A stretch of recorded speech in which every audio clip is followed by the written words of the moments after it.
வணக்கம் பேவே, ஸ்ரீ குபேரன் டிவி நேயருக்கு லக்ஷ்மணன் அன்பு வணக்கங்கள். இப்போ நம்ம பார்க்க போகிறது வார ராசி பலன் 6ஆம் தேதியிலேருந்து 12ஆம் தேதி வரை எப்படி இருக்க போகுதுன்னு பார்க்க போகிறோம். ஸோ எப்போதுமே சொல்கிறதாங்க, லக்னத்துக்கு பாருங்கள். ராசிக்கு பார்ப்பதை விட லக்னத்துக்கு பார்க்க ரொம்ப பர்ஃபெக்டாக இருக்கும். உதாரணமாக ஒரு மகர லக்னம் விருச்சிக ராசியில் நீங்கள் விருச்சிக ராசிக்கான பலன்களை பார்க்கறத மகர ராசிக்கான பலன்களை பார்க்க ரொம்ப பர்ஃபெக்டாக இருக்கும். முதல்ல வர்றது பொது பலங்கள், அதுக்கப்புறம் வர்றது தசா புத்தி பலங்கள். உங்களுக்கு என்ன தசா புத்தி அந்தரங்கள் வருதோ அதை மிங்கிள் பண்ணி பார்க்கும்போது ரொம்ப பர்ஃபெக்டாக இருக்கும். வீடியோட என்ன டிப் ஆஃப் த வீக் இருக்குது மறக்காமல் பாருங்கள். தனுசு ராசி. ஸோ தனுசு ராசிக்கு வந்து பார்த்திங்கன்னா உங்களுக்கு ராசி அதிக குரு வந்து 6ல் இருந்து அவர் வந்து பார்த்திங்கன்னா இப்போது சந்திரனுடைய சாதத்தில் வந்து ரொம்ப சிறப்பான விஷயங்கள்லாம் கண்டிப்பாக இருக்கும். தாயாரோட உடல்நலம் சம்மந்தமான விஷயம் கொஞ்சம் கேர்ஃபுல்லாக இருக்கணும். வக்கரமாக இருக்கணும், ஒன்றும் பெருசாக பாதிப்பை ஏற்படுத்தாதுன்னா கொஞ்சம் எமோஷன்ஸை கொடுத்துரும். ஸோ அதனால் கொஞ்சம் பார்த்து நடந்து வண்டி வாகனம் ஓட்டும் போது கொஞ்சம் கேர்ஃபுல்லாக போகிறது ரொம்ப நல்லது.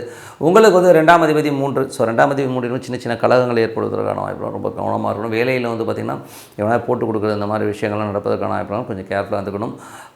மற்றபடி வந்து பார்த்திங்கன்னா உங்களுக்கு வந்து 3ல் வந்து சனி இருக்குது. ஸோ 3ல் உள்ள சனி வந்து பார்த்திங்கன்னா உங்களுக்கு குருவின் சாரத்தில் போகும்போது வேலையில் நிறைய மாற்றங்கள், வேலையில் வந்து கொஞ்சம் சேஞ்சஸ் வர்றதுக்கான வாய்ப்புலாம் இருக்குது. ஸோ அதனால் ரொம்ப சிறப்பு தான். 4ஆம் அதிபதியான குரு வந்து பார்த்திங்கன்னா உங்களுக்கு 6ல் இருக்கும்போது ஏதாச்சும் லோன்ஸ் போட்டு ஏதாச்சும் வண்டி வாகனம் வாங்கலாமா, வீடு வாங்கலாமாங்கிற எண்ணங்களை கொடுக்கும். பட் வக்கரமாக இருக்கும், கொஞ்சம் ஸ்லோவாக ப்ராசஸ் ஆகிற மாதிரி ஃபீலை கண்டிப்பாக ஏற்படுத்தும். 4ல் உள்ள ராகு வந்து பார்த்திங்கன்னா உங்களுக்கு வந்து இப்போ வந்து சனியுடைய சாரத்தில் இருக்கும்போது வீடு டிஸ்போஸ் ஆகி ஒரு பெரிய அமௌண்ட் வர்றது அந்த மாதிரி விஷயங்கள் நடப்பதற்கான வாய்ப்புலாம் இருக்குது. ஸோ தாயாருடைய உடல்நலம் சார்ந்த விஷயங்களை கொஞ்சம் செலவாகிறதுக்கான வாய்ப்புலாம் இருக்குது. யாருக்கெல்லாம் அந்த ராகு தேசாபுத்தி அந்த நடக்குதோ அம்மாவுக்கு உங்களுக்கும் ஒரு டிஃப்ரென்ஸ் ஆஃப் ஒப்பீனியன் வரதுக்கான வாய்ப்புகளும் கொஞ்சம் கவனமாக இருக்கணும்.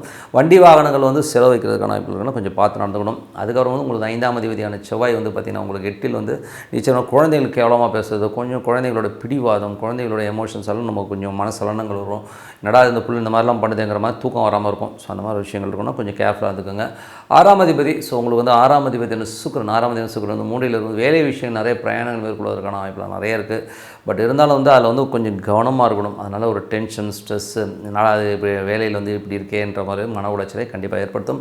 7ஆம் அதிபதியான புதன் வந்து பார்த்திங்கன்னா உங்களுக்கு என்ன மாதிரி விஷயங்களை ஏற்படுத்தும் போது அது வந்து ராசியிலே இருக்குங்க. ஸோ 7ஆம் அதிபதி வந்து இப்போ ராசியிலே இருந்து அது கேதுடைய சாரத்தில் இருக்கும்போது தொழில் ரீதியான விஷயங்களை வந்து கொஞ்சம் கடன் வாங்குற மாதிரியான விஷயங்களை கண்டிப்பாக ஏற்படுத்துங்க. ஸோ கொஞ்சம் அபரீதமாக கடன் வாங்குறது அந்த மாதிரி எமோஷனை ஏற்படுத்துறதுனா கொஞ்சம் கவனமாக இருக்கணும். 11ஆம் அதிபதியான சுக்கிரன் வந்து 3ல் இருக்கும்போது அது வந்து சாரநாதனான வந்து அவிட்டத்தில் போகும்போது அது வந்து செவ்வாயோட சாரலும் கொஞ்சம் கவனமாக இருக்கணுங்க. மூத்த சகோதர நண்பர்களால் வந்து நமக்கு பிரச்சனைகள் வர்றதுக்கான வாய்ப்புனால கொஞ்சம் கேர்ஃபுல்லாக இருக்கிறது ரொம்ப அவசியங்க. ஸோ அதனால் கொஞ்சம் பார்த்து நடந்து பேராசையை தவிர்ப்பது ரொம்ப நல்லதுங்க. ஸோ இதுவரை பார்த்தது பொது பலன்கள். இப்போ பார்க்க போகிறது வந்து தசாபுத்தி பலன்கள் எப்படி இருக்கணும். தனுசு லக்னமாக இருந்து சூரிய தசாபுத்தி அந்த சூரியன் வந்து பார்த்திங்கன்னா உங்களுக்கு வந்து ராசியிலே இருக்குது. அதுவும் வந்து சுக்கிரனுடைய சாரத்தில் இருக்கும்போது வேலையில் நிறைய பிரயாணங்கள் இருக்கணும். அதனால் நல்ல லாபங்கள் வர்றதுக்கான வாய்ப்புலாம் இருக்குது. பட் தான் நடைமுறையில் வந்து கொஞ்சம் சின்ன அவமானங்கள் இருக்கும், மன காயங்கள் ஏற்படுத்துறதுக்கான வாய்ப்புலாம் ரொம்ப கவனமாக இருக்கணும். அதுக்கப்புறம் பார்க்கும்போது உங்களுக்கு வந்து தனுசு லக்னமாக வந்து சந்திர தசாபதி. சந்திரன் வந்து நல்ல ஆன்மீக பிரயாணங்களும் நல்ல சுற்றுலா சந்தோஷங்கள் குதூகலங்கள்லாம் கொடுப்பதற்கான ரொம்ப சிறப்பாக இருக்கும். ஸோ நல்ல விஷயங்களாக தான் கண்டிப்பாக இருக்குங்க. தனுசு லக்னமாக ஆனாலும் அவர் அஷ்டமாதிபதி என்னும்போது கொஞ்சம் கேர்ஃபுல்லாக இருக்கணும். தாயாரோட விஷயத்துலையும் சரி, வேலை விஷயங்கள் மட்டும் கொஞ்சம் கேர்ஃபுல்லாக இருக்கணும் இந்த வாரம். அதுக்கப்புறம் வந்து தனுசு லக்னமாக இருந்து உங்களுக்கு வந்து ராகு தசாபுத்தி இருந்தாங்க. ஸோ ராகு வந்து பார்த்திங்கன்னா உங்களுக்கு வந்து 4ல் இருக்கார். ஸோ 4ல் இருக்க ராகு வந்து பார்த்திங்கன்னா உங்களுக்கு வந்து சனியுடைய சாரத்தில் இருக்கும்போது வீடு நிலபுலன்கள் டிஸ்போஸ் பண்ணி ஒரு பெரிய பணம் வர்றதுக்கான வாய்ப்புலாம் ரொம்ப நல்லா இருக்குது. தாயாரோட உடல்நலம் சார்ந்த விஷயங்கள் ரொம்ப கவனமாக, கொஞ்சம் வந்து அம்மாவுக்கு உங்களுக்கும் ஒரு டிஃப்ரென்ஸ் ஆஃப் ஒப்பீனியன் வரதுக்கான வாய்ப்புலாம் இருக்கணும். ரொம்ப கேர்ஃபுல்லாக இருக்கணும். அதுக்கப்புறம் பார்க்கும்போது தனுசு லக்னமாக இருந்து உங்களுக்கு வந்து குரு தசாபுத்தி வந்துடுங்க. ஸோ குரு வந்து பார்த்திங்கன்னா உங்களுக்கு 6ல் இருக்காங்க. ஸோ 4ஆம் அதிபதி 6ல் இருக்கும்போது தாயாரோட உடல்நலம் சம்மந்தமான விஷயம் கொஞ்சம் கேர்ஃபுல்லாக இருந்துக்கணும். அதுவும் சந்திரனுடைய சாரத்தில் இருக்கும்போது கொஞ்சம் எமோஷனாக பேசுறது, வாக்குவாதங்கள்லாம் வரதுக்கான வாய்ப்பு ரொம்ப கேர்ஃபுல்லாக இருக்கணுங்க. அதுக்கப்புறம் தனுசு லக்னமாக இருந்து செவ்வாய் தசாபுத்தினா செவ்வாய் 5ஆம் அதிபதி வந்து 8ல் இருக்கும்போது குழந்தைகள்கிட்ட தர்க்கம் பண்ணுறது, எமோஷன் ஆகுது, கத்துறது மாதிரி விஷயங்கள்லாம் இருக்கும். ஸோ அதனால் எல்லாம் கொஞ்சம் கேர்ஃபுல்லாக இருங்க. என்னங்க அது கொஞ்சம் வந்து எல்லாமே நெகட்டிவாகவே இருக்குன்னா அது செவ்வாய் சனி உடைய தொடர்பில் அது 8ஆம் அதிபதியுடைய 8ஆம் இடத்துடைய அந்த ஒரு இணைவு வந்துச்சுனாலே இந்த மாதிரி டென்ஷன் ஸ்ட்ரெஸ் இருக்கும். அதனால் கொஞ்சம் பொறுமையாக ஹேண்டில் பண்ணணும். ஏதாவது கோவம் வந்துன்னா கூட பாத்ரூமில் உட்காந்து ஒரு 10 நிமிஷம் கழித்து வந்து பேசுறது ரொம்ப நல்லது. ஸோ கொஞ்சம் கேர்ஃபுல்லாக இருந்துக்குங்க. அதுக்கப்புறம் பார்க்கும்போது தனுசு காரர்களுக்கு வந்து பார்த்திங்கன்னா தனுசு லக்னமாக இருந்து உங்களுக்கு வந்து சனி தசாபுத்தி அந்தரங்கள் பார்த்திங்கன்னா 2ஆம் அதிபதி 3ல் இருக்கும்போது கொஞ்சம் கலகங்கள் ஏற்படுறதுக்கான வாய்ப்பு இருக்குன்னா ரொம்ப கவனமாக இருக்கிறது ரொம்ப ரொம்ப அவசியங்க. ஸோ கொஞ்சம் பார்த்து நடந்துக்குங்க. அதுக்கப்புறம் தனுசு லக்னமாக வந்து புதன் தசாபுத்தி அந்தரங்கள் வந்து புதன் வந்து உங்களுக்கு ராசியிலே இருந்து 10ஆம் அதிபதி கேதுடைய சாதனம் தொழில் ரீதியான விஷயங்களில் வந்து ஒரு கடன் வாங்குற மாதிரி விஷயங்கள் இருக்கும். மாமியாருக்கும் உங்களுக்கும் நிறைய வாக்குவாதங்கள் ஒரு ஸ்ட்ரெஸ் வரதுக்கான வாய்ப்பு ரொம்ப கவனமாக இருக்கணுங்க.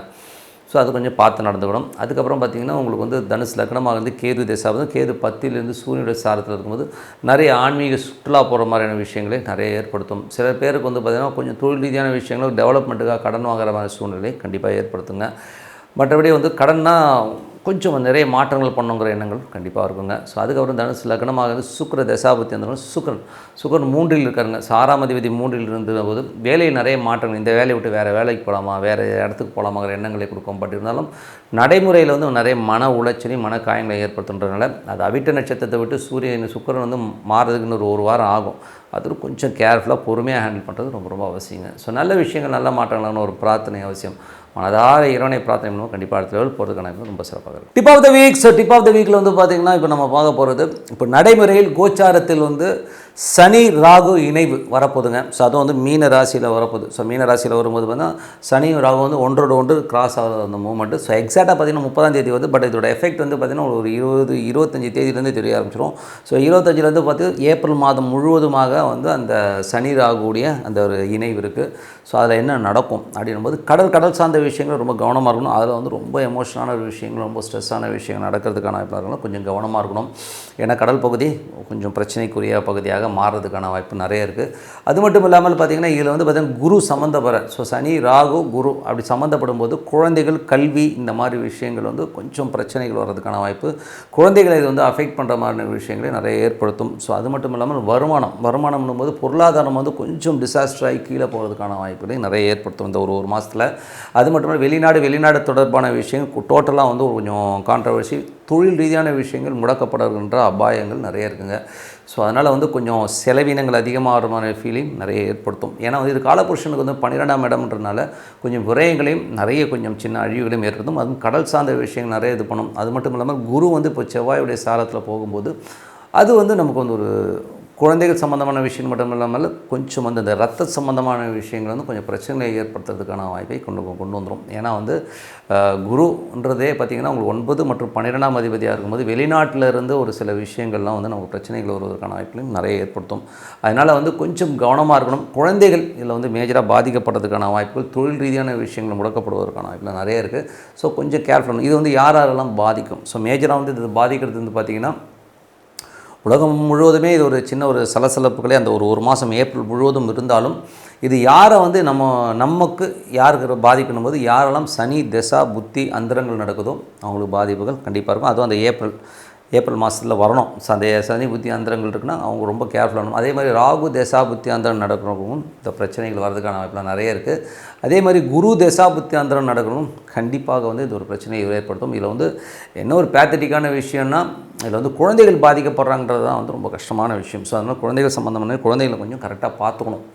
ஓகேங்களா? ஸோ அந்த மாதிரி பார்த்துக்கிறது ரொம்ப பொருளாதாரம் வந்து பார்த்திங்கன்னா கொஞ்சம் டிராஸ்டிக்காக வந்து ரொம்ப ப்ராப்ளமேட்டிக் ஆகிறதுக்கான வாய்ப்புலாம் நிறைய இருக்குது. நிறைய குருமார்கள் பார்த்திங்கன்னா அந்த சாமியார் வேஷம் போட்டுட்ருக்கேன், சாமியார் இருக்கிறவங்களாம் வந்து டமால் வெளியில் வந்து வெடித்து அவங்க மேலே கேஸ் போடுறது, உள்ள தூக்கி வைக்கிறது, இந்த மாதிரி விஷயங்கள் நடக்கும். நிறைய சாமியார் மேலே கேஸ் போயிட்டுருக்கு. அது ஒரு விஷயம். இல்லை எந்த சாமியார் மாட்ட போகிறாருங்கிறத வந்து நம்ம வந்து பார்ப்போம். அந்த மாதிரி ஒரு பெரிய ஒரு சென்சேஷனல் ஒரு சாமியார் கைது செய்யப்படுகிறார் அப்படிங்கிற மாதிரி விஷயம் அவர் உள்ள தூக்கி போகிறதெல்லாம் வந்து நம்ம பார்க்குறதுக்கான சூழ்நிலைகளை கண்டிப்பாக ஏற்படுது. ஆனால் அது ஒரு மாதம் தான் இருப்பார், சொல்ல முடியாது. பட் உள்ளே போகிறதுக்கான வாய்ப்புகள் நிறைய இருக்குது. ஸோ அந்த மாதிரி விஷயங்கள் இருக்குது. ஸோ அதனால் வந்து நம்ம கொஞ்சம் கேர்ஃபுல்லாக இருந்துப்போம். ஏன்னா வந்து இது வந்து சம்மந்தமே என்ன செவ்வாயுடைய சம்மந்தப்படும் போதே ரத்தம் சம்மந்தமான விஷயங்கள் டிசீஸாக வர்றதுக்கான வாய்ப்புகள் இருக்குது. அது மட்டும் இல்லாமல் பார்த்திங்கன்னா இது வந்து ராகு சனினாலே வந்து பார்த்திங்கன்னா அது கர்மா பேஸ் பண்ணி வரும்போது கொஞ்சம் பிரச்சனைகளை நிறைய கொடுத்துரும். அது வந்து சனி வந்து உங்களுக்கு வந்து எந்தெந்த பார்வையில் கொடுக்கணும் போது பொருளாதாரத்தை வந்து டோட்டலாக அஃபெக்ட் பண்ணுற மாதிரி ராகுவோடய சேர்ந்து அதை அஃபெக்ட் பண்ணும்போது ரொம்ப ஸ்ட்ரெஸ்ஸஸ் வரும். அது மட்டும் இல்லாமல் ராகுங்கிறதே வந்து பார்த்திங்கன்னா கொஞ்சம் பெருசாக வரும், கொஞ்சம் வீக்கங்கள் அதிகமாக வர்றது, இந்த மாதிரி விஷயங்களை ஏற்படுத்தும். கொஞ்சம் பார்த்து நடந்துக்கணும். ஓகேங்களா? சில நேரங்கள் வந்து பார்த்திங்கன்னா அந்த டிசீஸ் வரும்போது அவங்களுடைய வீக்கம் வந்து அதுக்கப்புறம் ரிலீஃப் ஆகும்போது பார்த்திங்கன்னா ரொம்ப டல்லாகிற மாதிரி ஃபீலெல்லாம் கண்டிப்பாக ஏற்படுத்தும். அதனால் கொஞ்சம் நம்ம கேர்ஃபுல்லாக இருந்துக்கணும். ஓகேங்களா? ஏற்கனவே வந்து நிறைய பிரச்சனைகளை நம்ம ஃபேஸ் பண்ணிட்டு வந்தாலும் இந்த காலகட்டங்களில் வந்து கொஞ்சம் நமக்கு வந்து சேலஞ்சிங்காக இருக்கும் அந்த ஏப்ரல் மாதம். ஸோ இது வந்து மார்ச் 20-25 தேதியிலேருந்தே நமக்கு தெரிய ஆரம்பிச்சிடும். பட் ஏப்ரல் வந்து கொஞ்சம் சிவியராக பாதிக்கும். ஏப்ரலுக்கு அப்புறம் எல்லாமே கிளியர் ஆகிடுங்கிறது தான் உண்மையான விஷயம். அதுவரை நம்ம வந்து கொஞ்சம் உஷாராக இருக்கணும் அப்படிங்கிறது தான் உண்மையான விஷயம். ஏன்னா அதுக்கப்புறம் பார்த்திங்கன்னா உங்களுக்கு ராகு கேது பேச்சே ஆகிடும். பேச்சியாக இந்த பக்கம் வந்து சனி அந்த பக்கம் போயிடும். ஸோ இது ரெண்டும் கிராஸ் ஆகிற அந்த லிமிட் பயங்கரமான ஒரு எமோஷன். பட் இதோடைய பாதிப்பு கண்டிப்பாக அடுத்த ஒரு 3 மாதங்களுக்கு இருக்கும். அதாவது உங்களுக்கு அந்த ஏப்ரலில் இருக்கிற பாதிப்பு வந்து ஒரு எப்படி இருந்தாலும் ஒரு மே ஜூன் வரை வந்து அந்த பாதிப்பு அந்த ஷேக் இருக்கும். அது ஒரு ரெகுலர் லைஃப் வந்துடும், அவ்வளோதான். ஓகேங்களா? ஸோ அதனால் கொஞ்சம் உஷாராக இருந்துப்போம். ஸோ நல்லதே நடக்கும். நம்ம வந்து இப்போலேருந்தே வந்து கொஞ்சம் அலர்ட்டாக இருந்துக்கிறது ரொம்ப ரொம்ப நல்லதுன்னு சொல்லிட்டு உங்களிடம் விடைபெறுவது உங்கள் லட்சுமி நாராயணன். நன்றி, வணக்கம். ஸ்ரீ குபேரன் டிவியை பார்த்தமைக்கு நன்றிகள். மேலும் இது போன்ற தகவல்களை தெரிந்து கொள்ள ஸ்ரீ குபேரன் டிவியை சப்ஸ்கிரைப் செய்யுங்கள். மறக்காமல் பெல் ஐக்கானை கிளிக் செய்யுங்கள்.